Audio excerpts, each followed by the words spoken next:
کہیں ایسا نہ ہو کہ یہ محبت اللہ کی محبت کے خلاف واقعہ ہو، یہ خلاف واقعہ ہو. یعنی اگر ہم اپنے گھر والوں سے محبت کریں تو اللہ کی محبت کی وجہ سے، اللہ کی رضا کی خاطر اپنے گھر والوں سے محبت کریں. آیت اللہ بہجت نے راستہ کیا بتلایا؟ کہا سب سے زیادہ محبت کس سے کرو، اور اس کی محبت کی خاطر دوسروں سے محبت کرو. سب سے زیادہ محبت قبلہ ہم کس سے کریں؟ اب نام نہیں بتلایا، نہیں کہا، نہ خدا کا نام لیا، نہ اللہ کی صفات بتلائیں، بلکہ ایک دو جملے ایسے کہے ہیں کہ جو بہت ہی حساس ہیں. کہا کہ دیکھو کائنات میں موجود جتنا حسن ہے، جتنی خوبصورتی ہے تمہارے ارد گرد، لیکن تم ڈھونڈو کہ جو سب سے زیادہ خوبصورت ہو، وہ جو اس حسن کو خلق کرنے والا ہو، اس سے محبت کرو. صلوات پڑھی محمد وآل محمد. اللهم صل على محمد وآل محمد وعجل فرجهم. رجب علی خیاط ایک وہ عام شخص ہے جو عالم نہیں ہے، لیکن علماء ان کے شاگرد ہو گئے. کیوں؟ اس لیے کہ وہ پاک ہو گئے تھے، وہ سراپا تسلیم ہو چکے تھے، وہ عاشق خدا ہو چکے تھے. اب اپنے کشف و شہود میں ایک مرتبہ فرحات کو دیکھا. آپ نے شیریں فرحات کا کے واقعات بہت سارے سنے ہیں. فرحات کو اپنے خواب میں دیکھا. کہا فرحات تم نے عجیب کام کیا، کاش تم شیریں کی جگہ اللہ سے محبت کرتے. تو فرحات نے کہا تم ٹھیک کہتے ہو، لیکن اس زمانے میں کوئی میری ہدایت کرنے والا نہیں تھا، کسی نے مجھے نصیحت نہیں کی کہ مجھے یہ بتائے. آج تم یہ کہہ رہے ہو. اب جملہ کیا تھا؟ رجب علی خیاط کا جملہ یہ تھا، کاش تم اس سے محبت کرتے جس نے شیریں کو بھی خلق کیا ہے. صلوات پڑھے محمد وآل محمد. اللهم صل على محمد وآل محمد وعجل فرجهم. يا علي اللهم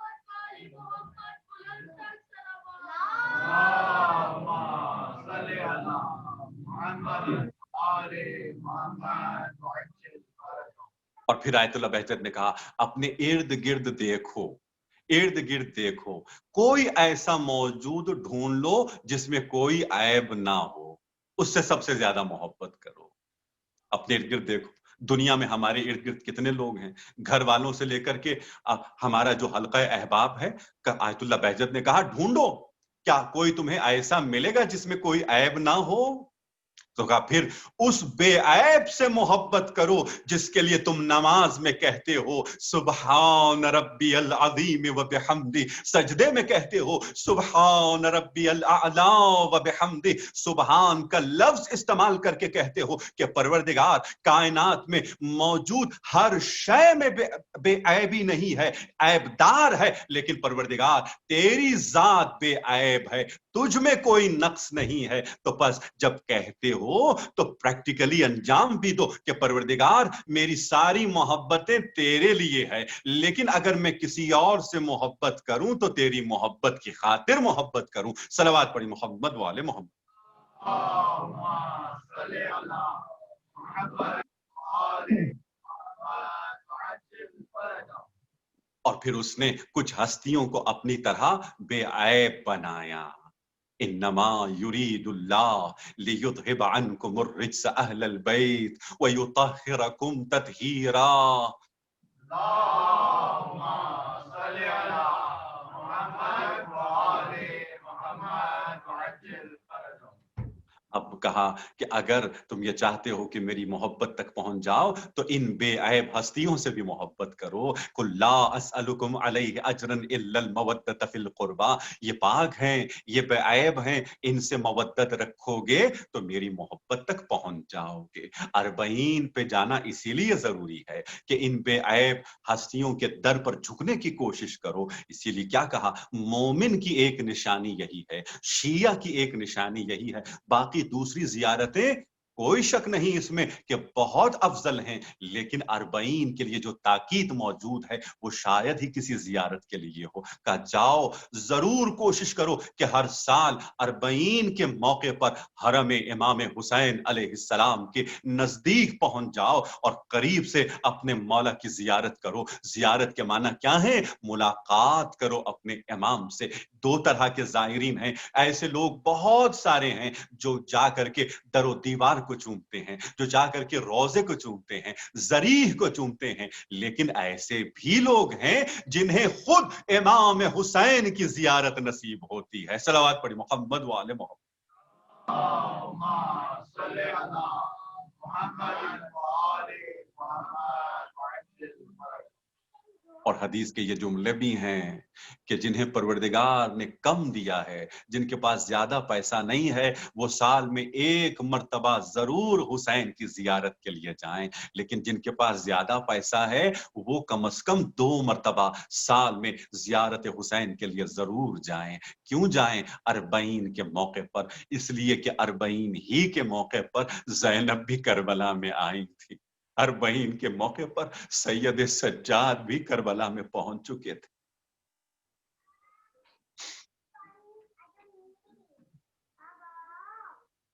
بس عزیزان محترم، میں پہنچ چکا، اربعین کے مصائب بیان کرنے ہیں۔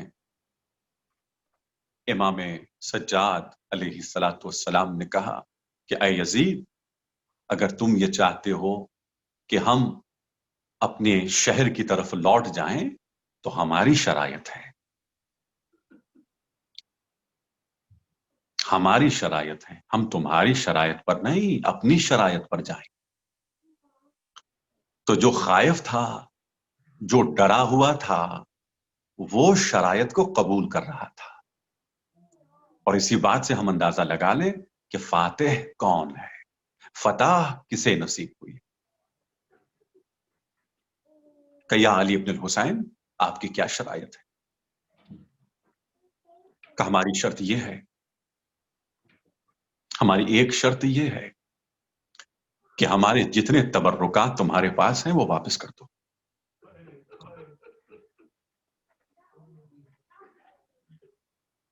ہمارے شہداء کے سر تمہارے پاس ہیں، وہ ہمیں لوٹا دو۔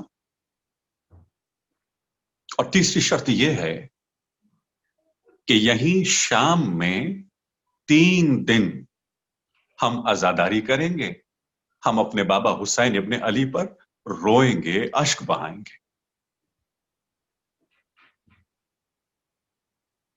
السلام علیک یا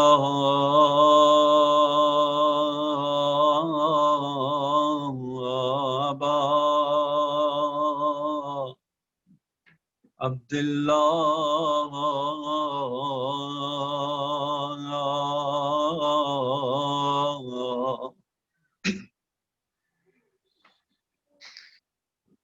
مولا اربعین کا دن ہے اور ہم کربلا نہیں پہنچ پائے۔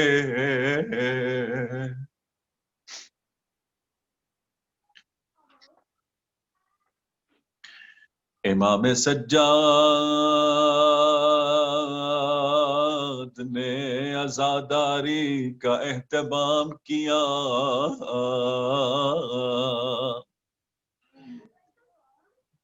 بیبیوں نے رونا شروع کیا۔ اب رونے پہ تازیانے نہیں برسیں گے، اب رونے پہ سکینہ کو تماچے نہ لگیں گے۔ کسی بی نے آواز دی، واہ اکبرا، کسی نے آواز دی، واہ قاسمہ، زینب نے بیان کیے، واہ حسینہ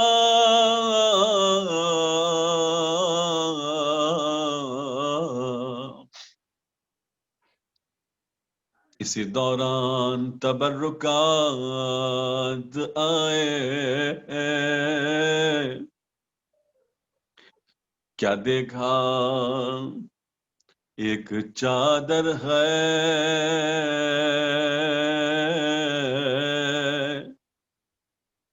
پوچھنے والے نے پوچھا یہ کس کی چادر ہے؟ زینب آگے بڑھی، کہا یہ میری اماں زہرا کی چادر تطہیر ہے، میرے حوالے کر دو۔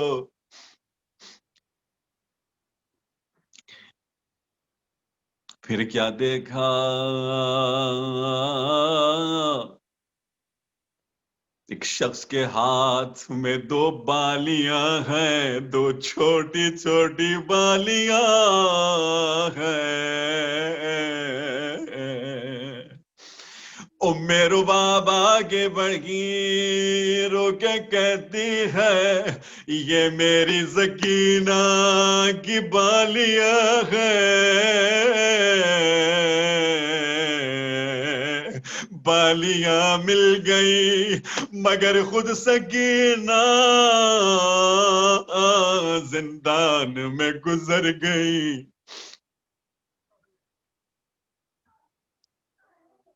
پھر دیا کیا دیکھا، ایک انگوٹھی لائی گئی، پوچھا گیا کہ یہ کس کی انگوٹھی ہے؟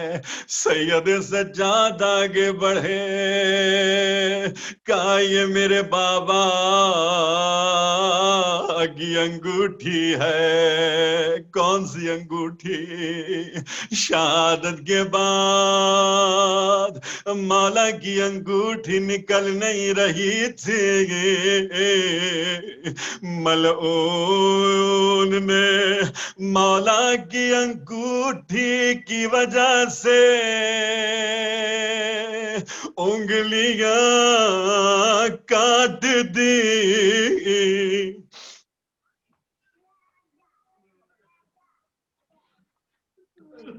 شہداء کے سر بھی آئے،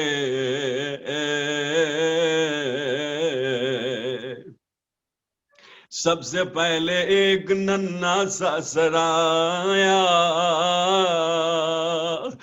میرا باپ آگے بڑھے، اصغر کا سر لیا، زمین پہ بیٹھ گئی، دامن میں سر اصغر ہے، مارو کے کہتی ہے لوگ اونٹوں کو نہر کرتے ہیں مگر اصغر ظالموں نے تمہیں نہر کر دیا۔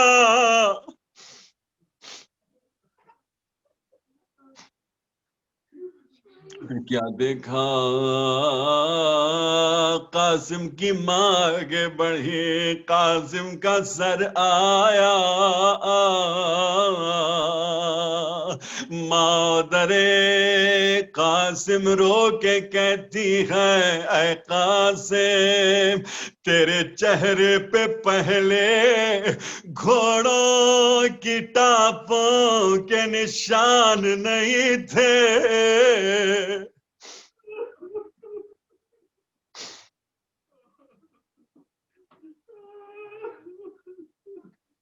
پھر ساتھ میں 2 سر آئے، یہ کس کے سر ہیں؟ اون و محمد کے سر ہیں، مگر زینب آگے نہیں بڑھی، فضا آگے بڑھی، آواز دی شہزادی زینب آئیے، آپ کے بچوں کے سر ہیں، مگر زینب کہتی ہے فضا ہم جب ایک چیز صدقے میں دے دیتے ہیں پھر واپس نہیں لیتے۔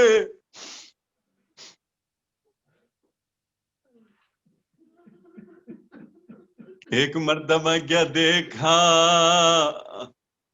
اس منظر کا انتظار سب سے زیادہ زینب کو تھا، حسین کا کٹا ہوا سر آیا، زینب نے دامن پھیلایا، آؤ میرے بھیا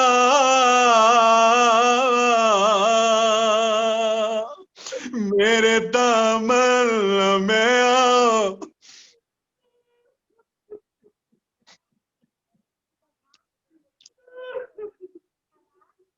بس عزادارو قافلہ تیار ہوا، بیویاں تیار ہوئیں، ایک مرتبہ سید سجاد پریشان ہے، کیا دیکھا ام رباب قافلے میں نہیں ہے،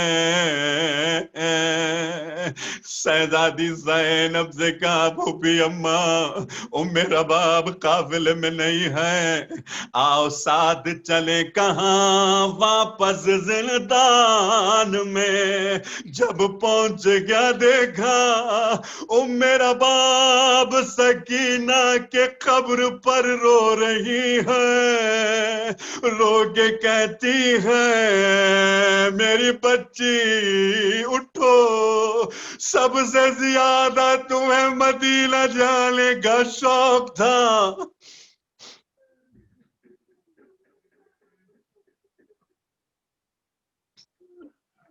سید سجاد نے اپنی ماں کا ہاتھ تھاما، ایک طرف سے زینب نے بازو تھاما، کہا چلو ام رباب ہم مدینے جا رہے ہیں۔ بس قافلہ روانہ ہوا، قافلہ روانہ ہوا، شام کے باہر، دمشق کے باہر، ایک مرتبہ زینب نے بیبیوں کو آواز دی، اے بیبیوں رک جاؤ، شام کا رخ کرو، زندان کا رخ کرو، جب سب بیویوں نے رخ کر دیا، زینب نے کہا سکینہ تمہیں چھوڑ کر جا رہی ہوں، مگر وعدہ کرتی ہوں میں واپس ضرور آؤں گی،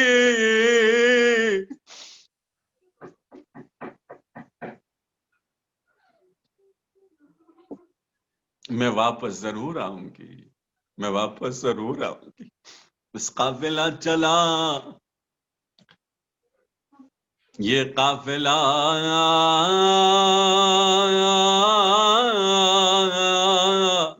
کربلا کے قریب پہنچا، ادھر کربلا میں جابر ابن عبداللہ انصاری اپنے غلام عطیہ کے ساتھ موجود ہیں۔ جب جابر پہنچے تو آواز دی کہ مولا حسین، مولا حسین، اس سے پہلے جب بھی میں نے آپ کو سلام کیا آپ نے میرے سلام کا جواب دیا، ایک کہہ کر آواز دی السلام علیکہ یا ابا عبداللہ،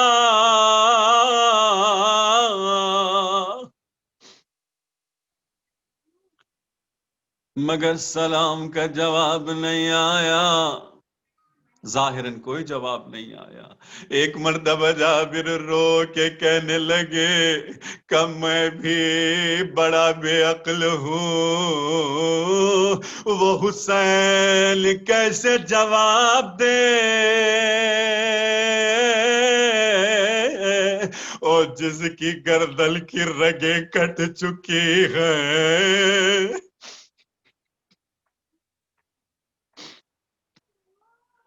اسی اثناء میں قافلہ نزدیک ہوا، جابر نے آوازیں سنی، اور کہا دیا اگر یہ میرے مولا کے لال زین العابدین کا قافلہ ہو تو میں تجھے آزاد کر دوں گا۔ اب عطیہ نے دور دور تک اپنی نظریں دوڑائیں، کہا جابر آپ مجھے بتائیے آپ کے مولا سجاد کس طرح دکھائی دیتے ہیں، ان کی عمر کیا ہے؟ مولا سجاد کے شمائل کیا ہیں؟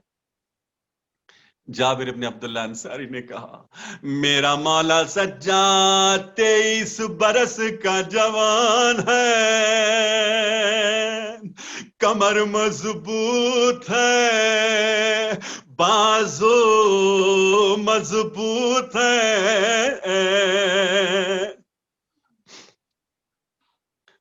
عطیہ نے نظریں پھر دوڑائیں، ایک کمزور نوجوان دکھائی دیا، کہا اے جابر یہ تیرے مولا کا قافلہ نہیں ہے، کہا میں ایک جوان کو نہیں دیکھ رہا بلکہ جو آ رہے ہیں ان کی داڑھی سفید ہے، ان کی گردن جھکی ہوئی ہے، کمر بھی جھکی ہوئی ہے۔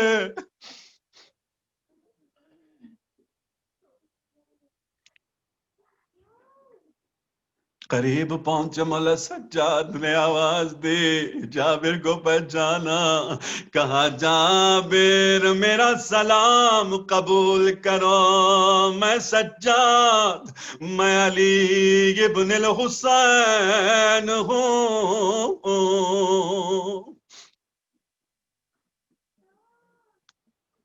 پرسے کا تشنا، تشنائے تعزیت، تشنائے پرسا، اے جابر مجھے پرسا دو، انتظار نہیں کیا میرے مولا نے، خود جابر کی طرف بڑھے، کسی نے آج تک سجاد کو پرسا نہیں دیا تھا، جابر کو گلے سے لگایا، اے جابر مجھے پرسا دو، میرا بابا پیاسا مارا گیا،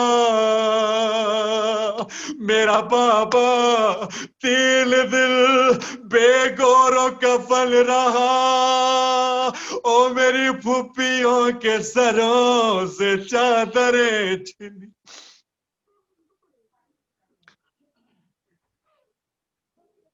اے جابر، اے جابر اب میری پھوپھیاں آئیں گی، آپ یہاں سے دور ہو جائیے۔ کہا جابر مجھے معلوم ہے آپ نابینا ہیں مگر آپ سنتے تو ہیں، میری پھوپھیاں میری بہنیں بہن کریں گی، آپ یہاں سے دور ہو جائیں۔ بیویاں آئیں، بیویوں کو نہیں معلوم مولا حسین کی قبر کہاں پر ہے، زینب نے پوچھا بیٹا سجاد میرے غریب حسین کی قبر کہاں ہے، سید سجاد نے اشارہ کیا یہ میرے بابا کی قبر ہے، بیویاں گر گئیں۔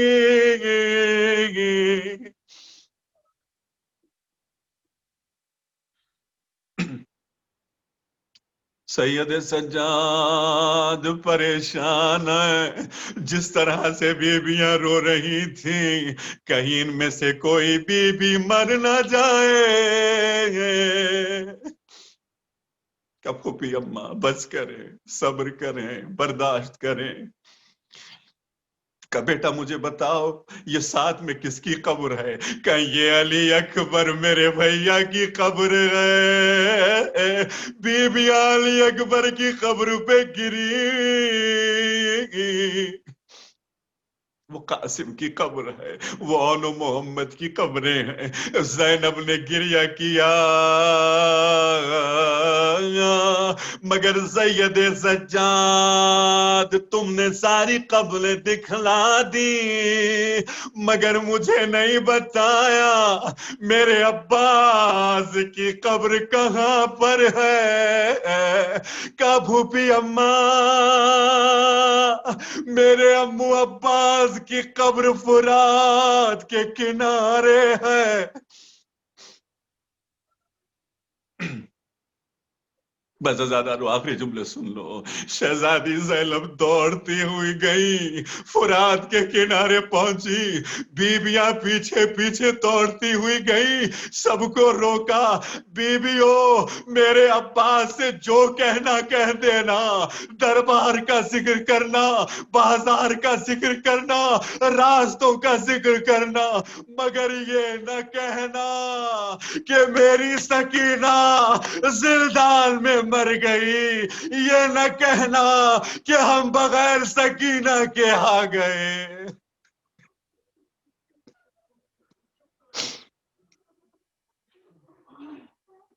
ماتم حسین یا حسین یا حسین یا